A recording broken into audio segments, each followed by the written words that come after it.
জানেন দরগাবুরি সাহেব নিজের কবর নিজে খুঁড়েছিলেন,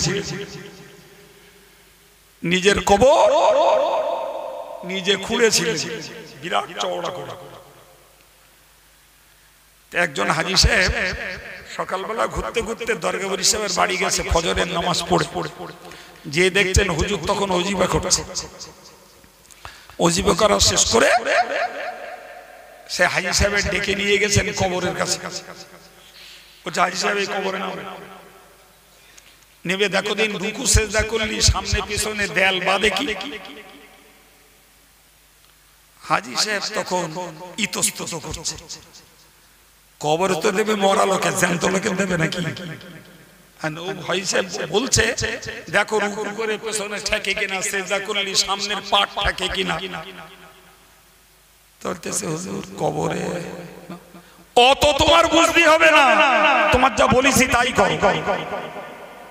দরগাবুরি সাহেব কথা চলে এরকম টানা কথা, অত তেলামলা তোষামুদি অত বিনানো সব কিছু ছিল না, টানা কাঁচা কথা। নেমে যথারীতি সেজদা করেছে, করে উঠে বললো হুজুর পিছনের দেয়ালও ঠেকছে না, সামনের দেয়ালও ঠেকছে না, ঠিক আছে বলে উঠে পড়ো। এবার উঠে দরুজি বসে হাই সাহেব একটু নরম সুরে বললো হুজুর আপনি বললেন, আমি মেপে যুগে দেখলাম সব ঠিক আছে, আমি হুজুর রহস্য তো বুঝতে পারলাম। দরগাবুরি সাহেব বলেছিলেন ও বাবা শামসের মিয়া শোনো, পৃথিবীর জমিনে যারা যে আমলটাকে মহব্বত করে বেশি করে করে, কেউ বেশি করে নফল নামাজ পড়ে, কেউ বেশি করে কোরআন তেলাওয়াত করে, কেউ বেশি বেশি জিকির করে, কেউ বেশি বেশি তাসবিহ পড়ে, এই জাতীয় আমল যে যত বেশি করবে আল্লাহ পাক কবরে তাকে সেই আমলটা করতে দেবে। জি, আর সুরেলা বক্তার সুর শোনার কাজে না, আর পীরের বাচ্চা দিয়ে সভা দেওয়ার কাজে না, কাবার ইমাম দিয়ে সভা দিয়েও লাভ হবে না। যদি বাপ আর মা নিজের পরিবারকে যদি ধার্মিক বানাতে চেষ্টা না করি, হুজুর আসবে আর গাইবে, যে যার মতো যেমন টাকায় বিক্রি হয়েছে তেমন নিয়ে চলে যাবে।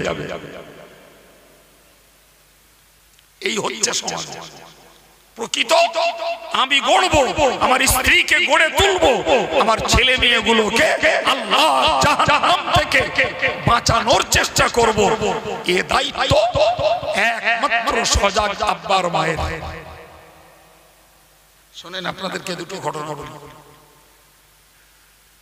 নাম শুনেছেন কখনো হযরত পীর ফরিদউদ্দিন গঞ্জে শাকর রহমাতুল্লাহ আলাইহি।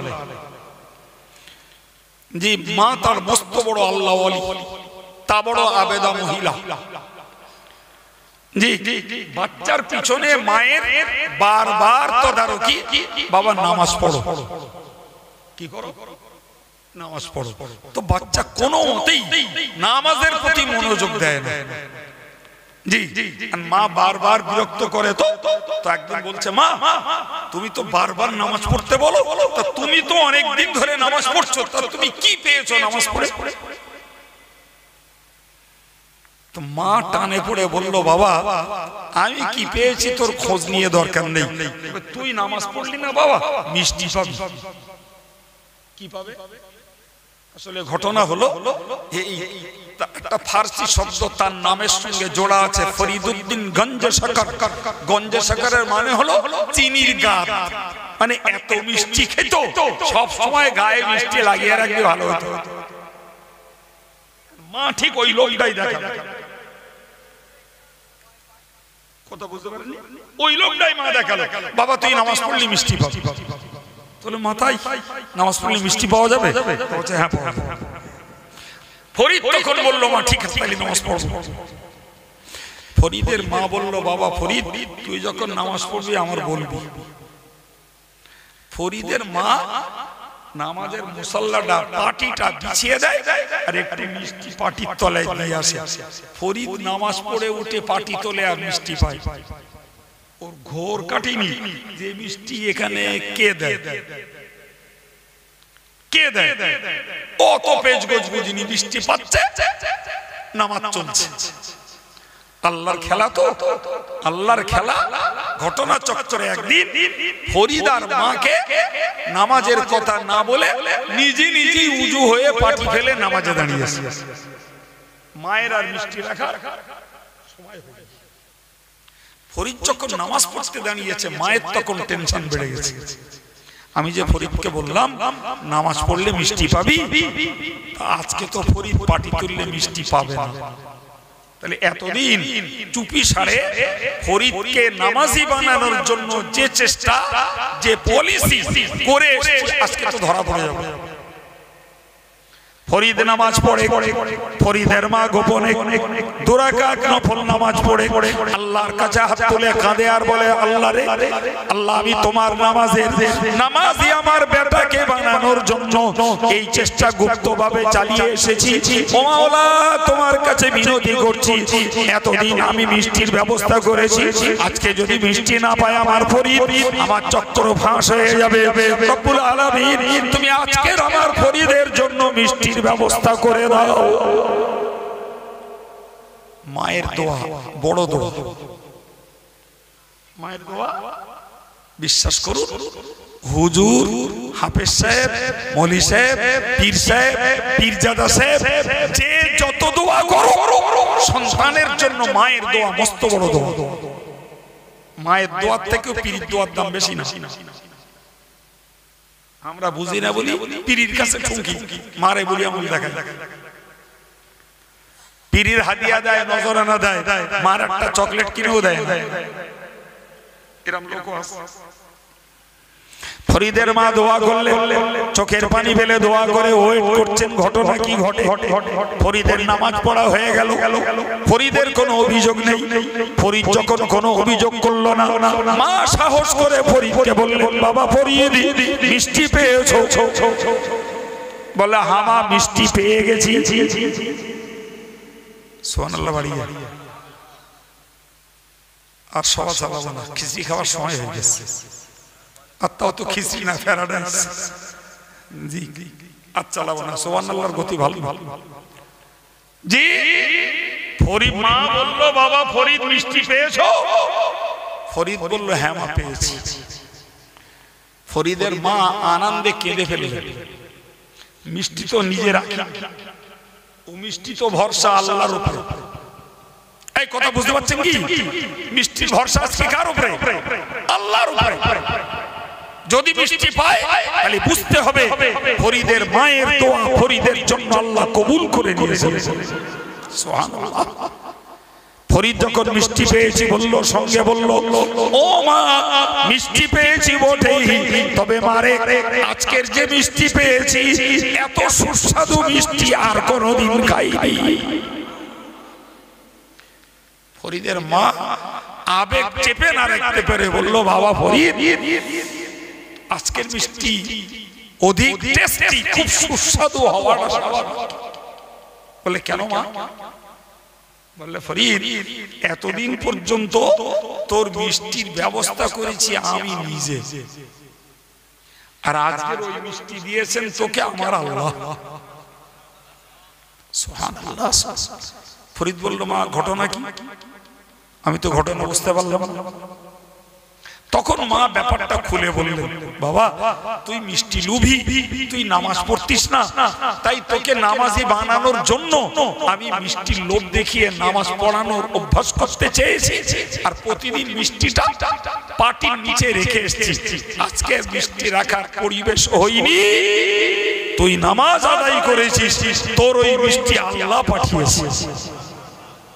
ফরিদ বলল, মা ঘটনা যদি এই হয় মা, আমি তোমার কাছে কথা দিচ্ছি মা, আর কোনোদিন তোমার মিষ্টি রাখতে হবে না, তোমার ফরিদ আর কখনো নামাজ কাজা করবে না।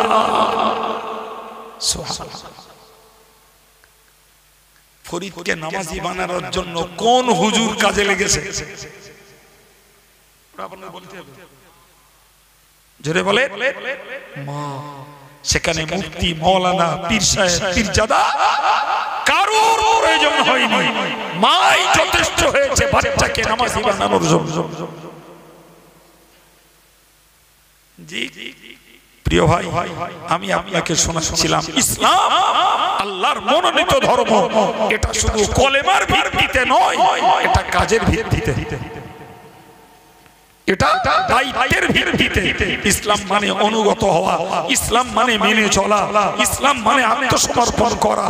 যারা করে তারাই শান্তি পায়, সরাসরি ইসলাম মানে শান্তি নয়। যারা ধর্ম করে ও শাকডাল খেয়েও শান্তিতে থাকে।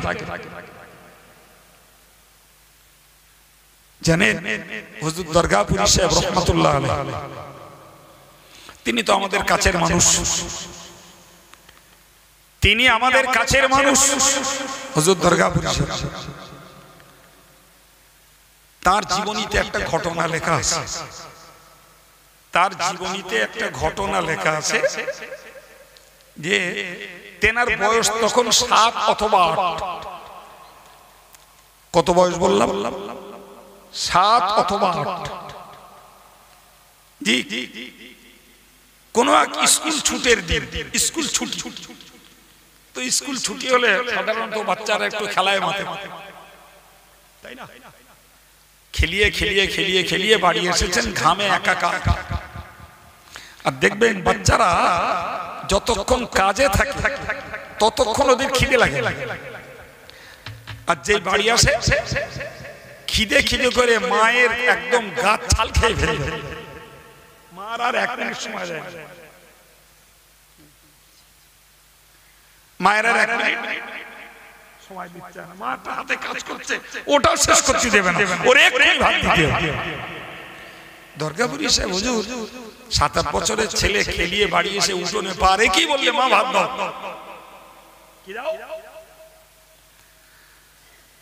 দরগাপুরী সাহেব বুঝে উঠতে পারে মা ভাত চেয়েছে, মা ভিতর থেকে বলছে ভাত চাইছো, জোহরের নামাজটা পড়া হয়েছে।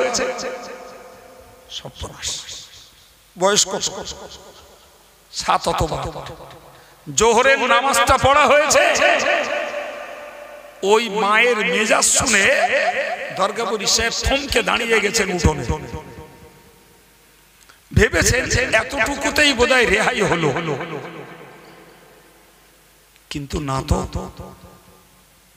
না তো, রেহাই তো হয়নি। মা আবার বললেন, দরগাপুরী সাহেব জবাব দিলেন, না মা, নামাজ পড়া হয়নি। মা তখন বলল, তুমি নামাজ না পড়ে ভাত চাইছো, তুমি কি জানো না তোমার মা বেনামাজির পাতে ভাত দেয় না? কারে বলছে? আমাকে মতন 35, 40, 45, 50 বছরের বাচ্চা বাচ্চা ছেলেদের বলতে। আমার তো বয়স পেকে খর হয়ে গেল, তাও বুঝলুম না। আর 7-8 বছরের বাচ্চাটার বলছে মা, তোমার মা বেনামাজির পাতে ভাত দেয় না, তুমি জানো না? তখন দরগাপুরী সাহেবের আর পা তোলার সাহস নেই। ভাবলেন এইটুকুতেই বোধহয় রেহাই হলো, কিন্তু না না, তাতেও হলো না। পরক্ষণে 2টো ইট নিয়ে এসে বললেন, হাত পাতো। 2 হাতে 2টো ইট দিলেন, দিয়ে বললেন, ইট জানো না পড়ে, পড়লে কিন্তু মার খেতে হবে। এবার বলেন, ওদিকে খেলার ঘাম, এদিকে মায়ের শাসানির ভয়ের পানি, এদিকে চোখের পানি, নাকের পানি, এদিকে হাতে ইট বইছে, তার কষ্ট একাকার হয়ে গেল। খানিক বাদে মা এসে হাত থেকে ইট 2টো নামিয়ে দিয়ে বললেন, যাও হাত পা ধো, কাপড় পাল্টাও, উজু করো, নামাজ পড়ো, ভাত তুলছি খেয়ে নেবে। সুবহানাল্লাহ বলো। হুজুর দরগাপুরী সাহেব নিজে বলেছেন, নিজে বলেছেন, ওই যে 7-8 বছর বয়সে মায়ের কাছে যে শিক্ষা পেয়েছিলাম, আমার গোটা জীবনে আর কখনো 1 ওয়াক্ত নামাজ কাজা হয়নি। ওই জীবনের একটা শিক্ষা, আর কখনো নামাজ কাজা হয়ে যাবে। জানেন দরগাপুরী সাহেব নিজের কবর নিজে খুঁড়েছিলেন, নিজের কবর নিজে খুঁড়েছিলেন, বিরাট চওড়া করে। একজন হাজী সাহেব সকালবেলা ঘুরতে ঘুরতে দরগাপুরী সাহেবের বাড়ি গেছে, ফজরের নামাজ পড়ে যে দেখছেন হুজুর তখন ওজিফা করছে। ওজিফা করা শেষ করে সে হাজি সাহেবের ডেকে নিয়ে গেছেন কবরের কাছে। বলছে হাজি সাহেব এই কবরে নাও, নেবে দেখো দিন রুকু সেজদা করলি সামনে পিছনে দেয়াল বাদে কি। হাজি সাহেব তখন ইতস্তত করছে, কবরে তো দেবে মরা লোকে, জ্যান্ত লোকে দেবে নাকি। বলছে দেখো রুকু করে পেছনে ঠেকে কিনা, সেজদা করলি সামনের পাট ঠেকে কিনা। হুজুর কবরে অত তোমার বুঝতে হবে না, তোমার যা বলিছি তাই করো। দরগবুরি সাহেব কথা ছিল এরকম টানা কথা, অত তেলামলা তোষামুদি অত বিনানো সব কিছু ছিল না, টানা কাঁচা কথা। নেমে যথারীতি সেজদা করেছে, করে উঠে বললো হুজুর পিছনের দেয়ালও ঠেকছে না, সামনের দেয়ালও ঠেকছে না, ঠিক আছে বলে উঠে পড়ো। এবার উঠে দলুজি বসে হাজি সাহেব একটু নরম সুরে বললো হুজুর আপনি বললেন, আমি মেপে যুগে দেখলাম সব ঠিক আছে, আমি হুজুর রহস্য তো বুঝতে পারলাম। দরগাবুরি সাহেব বলেছিলেন, ও বাবা শামসের মিয়া শোনো, পৃথিবীর জমিনে যারা যে আমলটাকে মহব্বত করে বেশি করে করে, কেউ বেশি করে নফল নামাজ পড়ে, কেউ বেশি করে কোরআন তেলাওয়াত করে, কেউ বেশি বেশি জিকির করে, কেউ বেশি বেশি তাসবিহ পড়ে, এই জাতীয় আমল যে যত বেশি করবে আল্লাহ পাক কবরে তাকে সেই আমলটা করতে দেবে। ও শামসের মিয়া, আমার জীবনে নামাজটা বড় মহব্বতের ইবাদত। আমার মায়ের শিক্ষায় আমার জীবনে সাবালেগ হওয়ার পর থেকে নয়, শুধু ওই একবার মায়ের কাছে ধাক্কা খেয়েছিলাম, আর জীবনে নামাজ কাজা হয়নি। আমার বড় বিশ্বাস আমার কবর জমিনে আল্লাহ আমাকে নামাজ পড়তে দেবে, তাই কবরটাকে চওড়া করে বানিয়েছি।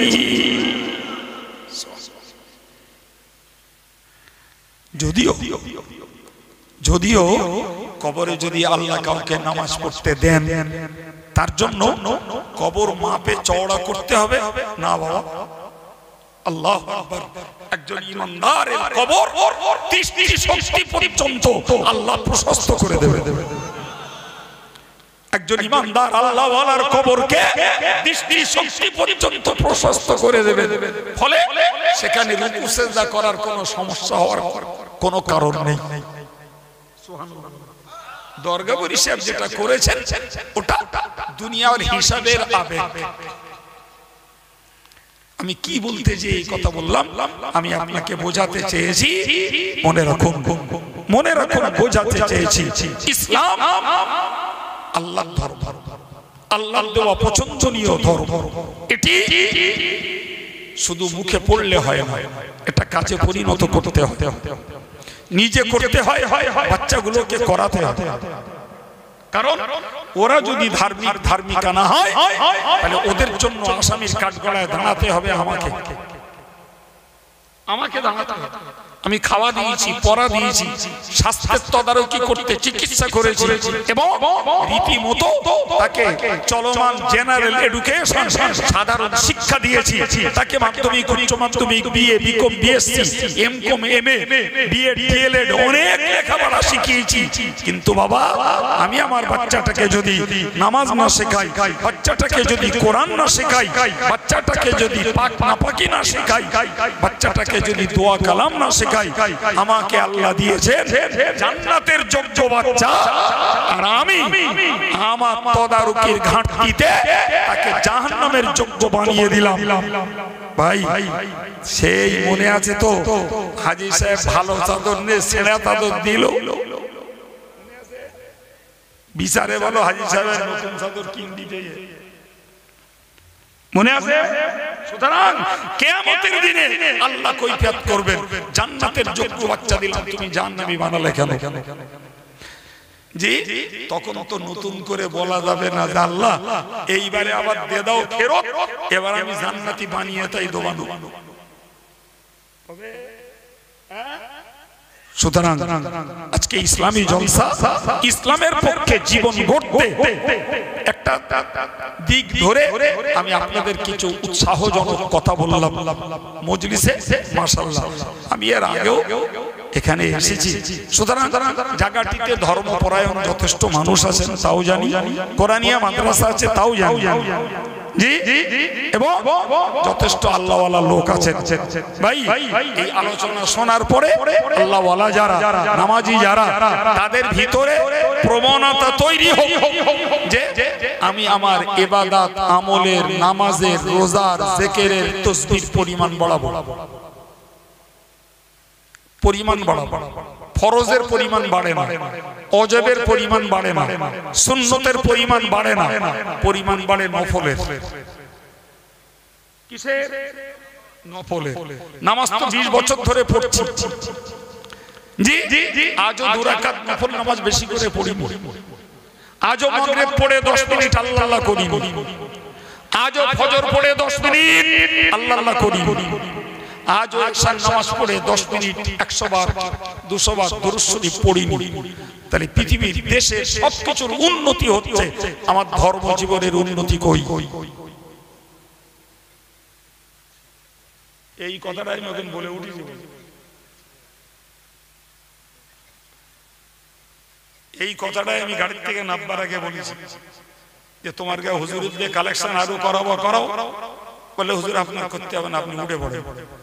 ঠিক ঘুরে ফিরে সেই আমার তো আগে থেকেই মনের ভিতরে ঘন্টা বাজ দিল যে আমাদের কালেকশন করাবে, ফের কাছেরও খাবে, তলারও করবে। জি প্রিয় ভাই আমার, কিছু পরিমাণ আমাদেরকে বাড়াতে হবে। আর যে ভাইয়েরা, যে মায়েরা, যে যুবকেরা আজও বাবা নামাজের প্রতি, ধর্মের প্রতি, ইসলামের প্রতি, ইসলামী আখলাকের প্রতি, আদর্শের প্রতি মন নেই, তাদের কাছে আমার আন্তরিক অনুরোধ, খুব সাদা মাঠা, যতক্ষণ মাটির উপরে আছি না, রাজনীতির নেতা, ডাক্তার, মাস্টার, উকিল বাবু, বন্ধু বান্ধব শেষই বলো, আর যেই মরে মাটি নিচে যাবো বাবা তোমার বলো কেউ নেই। মাটির উপরে যতক্ষণ, ততক্ষণ বন্ধু বান্ধব, নেতা মন্ত্রী, ডাক্তার, মাস্টার, জি, বাপ মা, ভাই বোন, বান্ধবী, অভাব গিজ গিজ করছে, মরে যেই কবরে তোমার সঙ্গে কেউ নেই। বুদ্ধিমান ওই লোকটা, বুদ্ধিমান ওই মেয়েটা, বুদ্ধিমান ওই যুবকটা যে একাকী কবর জীবনে শান্তিতে কাটাবার জন্য লেখাপড়া, সংসার, রুজি রোজগার সবকিছু সহ ধর্মটা করে জীবন কাটাই, ওই হলো বুদ্ধিমান। কারণ আমার শিক্ষা, আমার অর্থ, আমার বাড়ি, আমার গাড়ি, আমার লাইফ স্টাইল, এগুলো একটিও কবরে যাবে না। আমার নেক আমল, এটাই আমার কবরের সঙ্গী হবে। সুতরাং বুদ্ধিমান ওই পুরুষ, ওই মহিলা যে নেকির কাজ করে কবরে যাওয়ার চেষ্টায় সংসার জীবনে চলতে থাকে, ওই বুদ্ধিমান, ওই বুদ্ধিমতী। জি এই কি বলবো, কিছু ঠিক করে বসেছি, আল্লাহ যা বলিয়েছেন তা মুখ দিয়ে বেরিয়েছে। যদি মনে হয় আব্দুল কাইয়ুমের কথা থেকে আমরা কিছু সত্যি প্রয়োজন মতো বাস্তবমুখী কাজে লাগানোর কিছু উৎসাহজনক কথা পেয়েছি, তাহলে কাজে লাগালে আমারও লাভ, কর্তৃপক্ষের লাভ, আপনাদেরও লাভ। যদি কাজে না লাগান, আমি আমার ডিউটি পালন করেছি, আমি আল্লাহর কাছে হিসাব দেবো যে আল্লাহ ওরা ডেকেছিল, যতটুকু পেরেছি হেদায়েতের দুটো কথা বলেছি। আল্লাহ তৌফিক দেন, বলুন আমিন।